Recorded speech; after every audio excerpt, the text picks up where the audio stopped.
राधिका एक बहुत ही सुंदर सुशील लड़की थी। राधिका की सुंदरता और उसकी मीठी बोली ही सुलभ की माँ को बहुत पसंद आ गई थी, जिस कारण उन्होंने राधिका और सुलभ की शादी करा दी। शादी की अगली सुबह सासू माँ, मैं आपके लिए चाय लेकर आई हूँ। ये लो, जल्दी से पी लो। ठीक है बहू। आउच!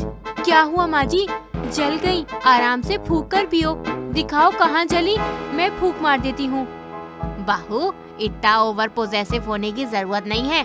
मुंह में कैसे फूंक मारेगी तू? जा जाकर काम कर। आपका हुक्म सर आंखों पर।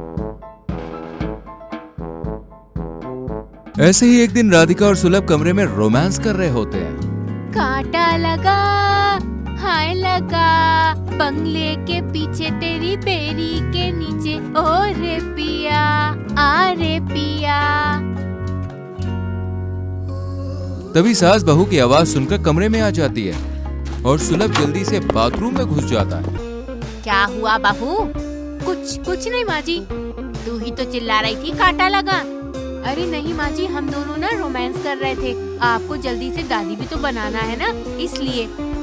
अरे ये मेरे कपड़े कहाँ गए? तभी सुलभ गलती से जल्दबाजी में राधिका के कपड़े पहनकर बाहर आ जाता है। आपने तो जल्दबाजी में मेरे कपड़े पहन लिए। अजी, आपका अंडरवियर तो यही है। कहीं आपने मेरे अंडरगारमेंट तो नहीं पहन लिए? अरे चुप, माँ के सामने ऐसे कौन बोलता है? माँ को भी तो पता चले हम दोनों कितना प्यार करते हैं। बिल्कुल पर्दा नहीं करते एक दूसरे से।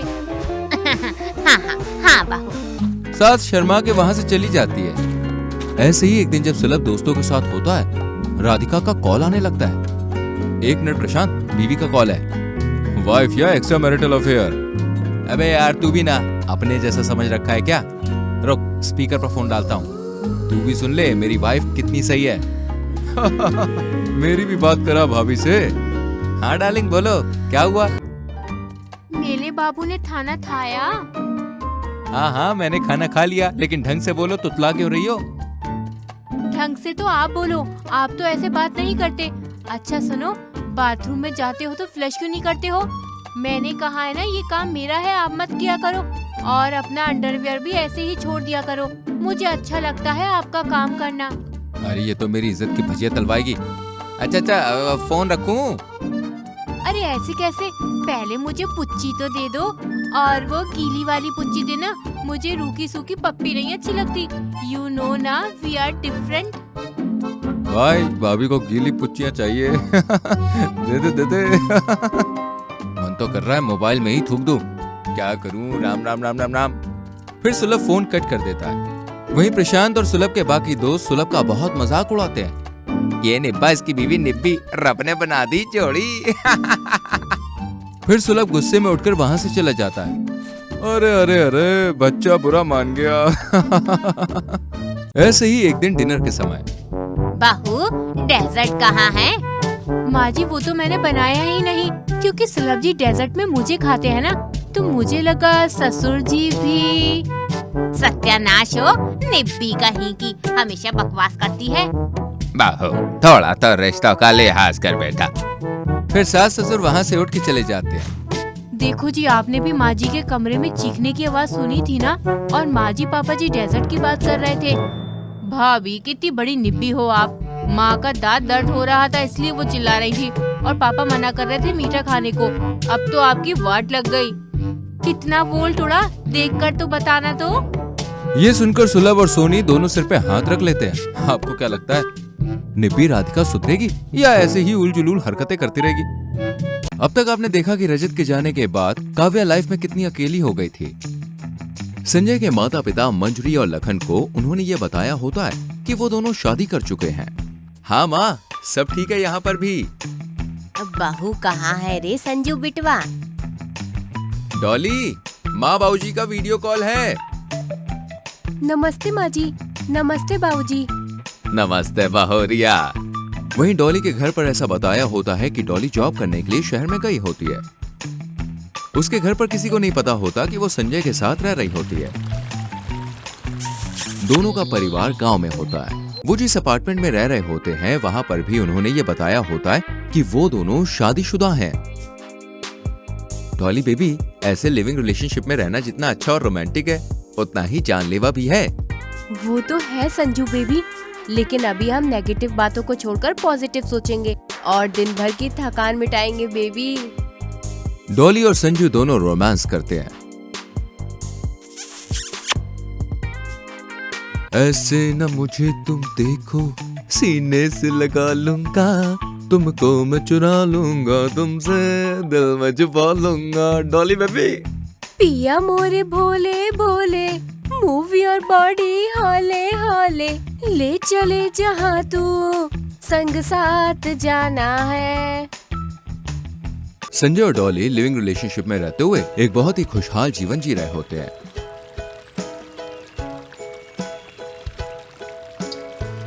लेकिन एक दिन अचानक बिना बुलाए घर पर संजय के माता पिता मंजरी और लखन आ जाते हैं और दोनों उनके साथ रहने लगते हैं। बहू, अब तुझे रोज साड़ी पहननी होगी। ये छोटे कपड़े अपने पति के सामने पहन, लेकिन हमारे सामने नहीं। और हाँ, अब से तुझे रोज सुबह 7 बजे ही उठना होगा। क्या कहा? 7 बजे? हाँ बहू। अरे संजू बेटा, तुम्हारी और बहू की शादी की फोटोज कहाँ हैं? अरे हमें भी दिखाओ जरा।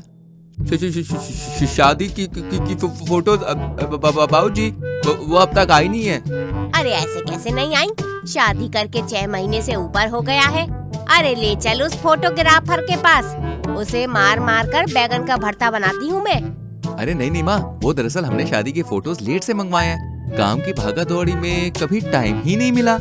जैसे तैसे संजय और डॉली मंजरी और लखन को बेवकूफ बना देते हैं। 1 महीना बीत जाता है और अचानक से एक दिन मंजरी बेहोश हो जाती है और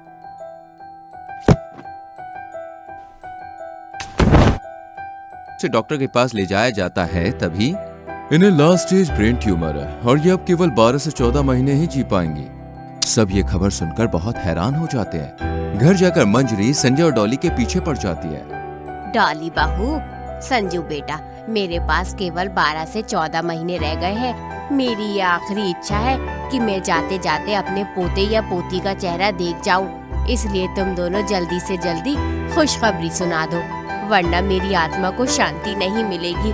तुम दोनों को मेरी कसम है बच्चों। मंजरी दोनों को इमोशनली ये सारी बात कह देती है और दोनों अब बहुत ज्यादा टेंशन में आ जाते हैं कि अब करें तो क्या करें। अकेले में बातचीत करते हुए, संजू, यहाँ हमारी शादी ही नहीं हुई है तो हम बेबी कैसे प्लान करेंगे? मुझे कुछ समझ ही नहीं आ रहा है। अब तो सिर्फ एक ही ऑप्शन है डॉली, और वो है झूठ मूठ का नाटक। तुम्हें प्रेगनेंसी का झूठा दिखावा करना होगा।